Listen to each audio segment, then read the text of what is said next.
ನಮಸ್ಕಾರ ಸ್ನೇಹಿತರೆ. ನಮ್ಮದು ಶ್ರೀ ಸಪ್ತಗಿರಿ ಮನೆ ಮದ್ದು ಚಾನಲ್ ಇದೆ. ಅದರ ಮುಖಾಂತರ ಅನೇಕ ರೀತಿಯ ಎಪಿಸೋಡನ್ನು ಕೊಡ್ತಾಯಿದ್ದೀವಿ. ಸ್ನೇಹಿತರೆ, ಪ್ರಕೃತಿಯಲ್ಲಿ ಸಿಕ್ಕುವಂಥ ಅನೇಕ ರೀತಿಯ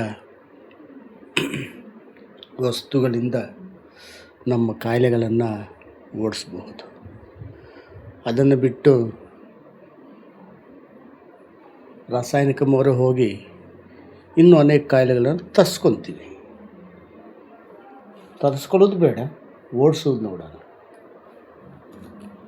ನೋಡಿ, ಇದು ಬೆಂಡೆಕಾಯಿ ಅಂತಾರೆ, ಲೇಡೀಸ್ ಫಿಂಗರ್ ಅಂತಾರೆ, ಬೆಂಡೆಕಾಯಿಲು ಅಂತಾರೆ. ಆಯಾ ಪ್ರಾಂತಗಳಲ್ಲಿ ಇದನ್ನು ಏನಂತ ಕರೀತಾರಂತ ತಾವುಗಳೇ ನೋಡಬಹುದು. ಇದು ಸೇವನೆ ಬಹಳ ಚೆನ್ನಾಗಿರ್ತದೆ. ಈಗಿನ ಕಾಲದಲ್ಲಿ ನಾನಾ ರೀತಿಯ ಅಡುಗೆಗಳನ್ನು ಮಾಡಲಿಕ್ಕೆ ಇದನ್ನು ಉಪಯೋಗಿಸ್ಕೊತಾರೆ. ಆದರೆ ಒಂದು ವಿಷಯ ತಿಳ್ಕೊಳ್ಳಿ, ಬೆಂಡೆಕಾಯಿ ತಿಂದು ಮೀನು ತಿನ್ನಬಾರದು, ಚರ್ಮ ರೋಗಗಳು ಬರ್ತವೆ. ಮೀನು ತಿಂದು ಬೆಂಡೆಕಾಯಿ ತಿನ್ನಬಾರ್ದು, ಚರ್ಮ ರೋಗ ಬರ್ತದೆ. ಇದು ಆಪೋಸಿಟ್ ಫುಡ್ ಆಗಿರ್ತದೆ. ಅದೇ ಥರ ಅನೇಕ ರೀತಿಯ ವಿರುದ್ಧ ಆಹಾರಗಳಿವೆ. ಅವೆಲ್ಲ ಹಾಗಾಗಿ ಹೇಳಿರ್ತೀನಿ, ಸ್ವಲ್ಪ ತಾವು ಅದೆಲ್ಲ ತಿಳ್ಕೊಳ್ಳಿ. ಈ ಬೆಂಡೆಕಾಯಿ ಮಹತ್ವ ಏನಪ್ಪ ಅಂದರೆ, ಇದು ಸೇವನೆ ಮಾಡಿದರೆ ಬಿ ಪಿ ಶುಗರ್ ಬರಲ್ಲ. ಹೆಂಗೆ, ಯಾವ ಥರ ಸೇವನೆ ಮಾಡಬೇಕು? ಈಗೇನು ಮಾಡ್ತಾರೆ, ಈ ಹೆಣ್ಮಕ್ಳು ತರಕಾರಿ ಅಂಗಡಿಗೆ ಹೋದ ನೋಡಿ, ತೀರ್ಬಿಟ್ಟಾರೆ. ಇದು ತರಕಾರಿ ಅಂಗಡಿಗೆ ಹೋದಾಗ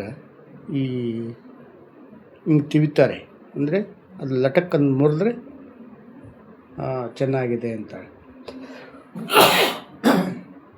ಟೆಂಡರ್ ಅಂತ. ಅದು ಮುರಿದಿಲ್ಲ, ಅದು ಬಲ್ತೋಗಿದೆ ಅಂತ.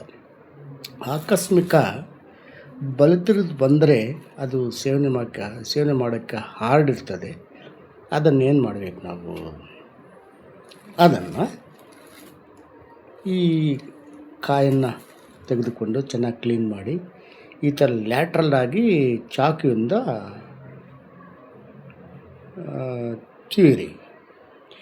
ಯಾವಾಗ ಪಂಚರ್ ಅಥವಾ ತಿವಿತೀವೋ ಅದನ್ನು ಒಂದು ಗ್ಲಾಸು ಮತ್ತೊಂದು ತಮ್ಗೆ ಇರ್ತದಲ್ಲ, ಅದರಲ್ಲಿ ಹಾಕಿ ನೀರು ಹಾಕಿ ಬಿಟ್ಬಿಡಿ. ರಾತ್ರಿ ಎಲ್ಲ ಇಡೀ ರಾತ್ರಿ ಬಿಟ್ಬಿಡಿ. ಬೆಳಗ್ಗೆ ಎದ್ದು ಇದನ್ನು ಮಾತ್ರ ತೆಗೆದು ಹೊರಗಡೆ ಹಾಕಿ, ಅಂದರೆ ದನ ಕರುಗಳೇನಿದ್ದರೆ ಅದಕ್ಕೆ ಆಹಾರ ಆಗುತ್ತೆ, ಹೊರಗಡೆ ಹಾಕಿ.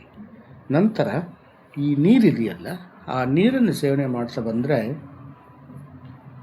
ನಮಗೆ ಎಷ್ಟು ಶುಗರ್ ಇದ್ದರೂ ಸಹ ಅದು ನಾರ್ಮಲ್ ತರಿಸೋ ಶಕ್ತಿ ಈ ಬೆಂಡೆಕಾಯಿಗಿದೆ. ನಾವು ಯಾಕೆ ಮಾಡಬಾರ್ದು ಸ್ನೇಹಿತರೆ? ಆ ಟ್ಯಾಬ್ಲೆಟು ಅದು ತಿನ್ನೋ ಬದಲು ಇದನ್ನು ಯಾಕೆ ನಾವು ಸೇವನೆ ಮಾಡ್ಬೋದು? ಯಾಕೆ ನಮ್ಮ ಕಾಲನ್ನು ಓಡಿಸ್ಬೋದಲ್ವೇ? ಆದ್ದರಿಂದ ಇದನ್ನು ನೋಡಿ, ಲೈಕ್ ಮಾಡಿ, ಶೇರ್ ಮಾಡಿ, ಸಬ್ಸ್ಕ್ರೈಬ್ ಮಾಡಿ, ಎಲ್ರಿಗೂ ಮುಟ್ಟಲಿ, ಎಲ್ಲರೂ ನೋಡಲಿ. ಮುಂದಿನ ಎಪಿಸೋಡಲ್ಲಿ ಮತ್ತೆ ಬೆಂಡೆಕಾಯಿ ಬಗ್ಗೆ ತಿಳಿಸ್ಕೊಳ್ಳೋಣ. ನಮಸ್ಕಾರ ಸ್ನೇಹಿತರೆ.